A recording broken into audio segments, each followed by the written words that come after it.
अब भी हैं ऐसे लोग मेरे इल्म में, ऐसे उलमा जो सखावत का दरिया हैं, ऐसे अल्लाह की राह में उड़ाते हैं, ऐसे उड़ाते हैं, आप देख के हैरान हो जाओ कि इनको डर नहीं लगता कि कल फाक़े ना आ जाएं। तो मुझे वो हदीस याद आती है, अनफ़िक़ या बिलाल वला तख़्श मिन ज़िल अर्श इक़लाल। नबी ने हज़रत बिलाल से कहा है, बिलाल अल्लाह की राह में ख़र्च कर और अर्श वाले से फ़क़र का खौफ मत कर। तू अल्लाह के लिए कर रहा है, अल्लाह तुझे फ़क़र व फ़ाक़ा में नहीं डालेगा। मगर उलमा ने कहा ये उसके लिए जिसमें तवक्कुल बहुत हो, क्योंकि बाज़ दफ़ा अल्लाह की तरह से आजमाइश आती है तो वो भैंस वाला किस्सा भी हो जाता है बाज़ दफ़ा, ठीक है ना। पता चला आपने सदका किया, अब पैसे ही नहीं है, तो अब कारोबार में इन्वेस्टमेंट जितनी थी वो सारी गरीबों को खिला दी, अब बैठे हुए हैं, तो आजमाइशें भी आती हैं। तो जो आजमाइशों को बर्दाश्त कर सकता है उसके लिए तो इतना तक़वा है। नॉर्मल आदमी को ऐसा हुक्म नहीं है। नॉर्मल को ये है कि भाई इतना इन्वेस्ट करो, इतना लगाओ। कितना इन्वेस्ट करो इसका एक फ़ॉर्मूला बता देता हूँ।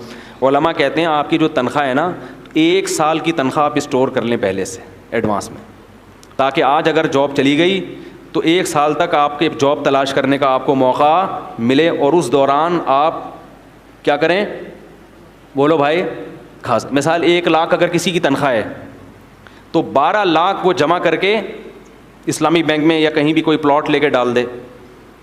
समझ में आ रही है बात?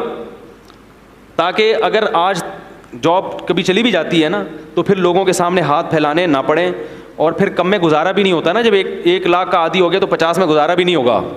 आदत ख़राब हो जाती है ना, अपनी नहीं हो तो बेगम बच्चे मारेंगे पकड़ के, बोलेंगे वो बर्गर खिला रहा था अभी पापे पे ले आया, मैं वो नहीं खाएंगे फिर। तो 1 साल का क्या कर लो, स्टोर, यानी पहले से महफूज कर लो। इतना तवक्कुल, यानी इतना तवक्कुल भी इस ज़माने में ठीक नहीं है कि बिल्कुल 1 रुपया भी ना जमा करो। और उलमा कहते हैं 1 साल से ज़्यादा जमा करना ये तवक्कुल के ख़िलाफ़ है। इसका मतलब सारा अपना ही पे नज़र है, अल्लाह पे नज़र बिल्कुल भी नहीं है। तो एतदाल का रास्ता यही है, 1 साल की तनख्वाह, और फिर जितनी आ रही है ना उसे बचाओ नहीं, फिर खाओ भी और खिलाओ भी।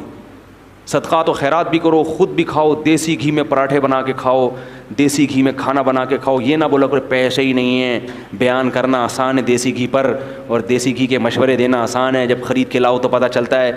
मैं जिन लोगों को मशवरे देता हूँ ना देसी घी के, उनके 1-1 करोड़ के प्लॉट हैं बैरिया टाउन में, नहीं आ रही बात सुने, और मेरा एक बालिश का भी प्लॉट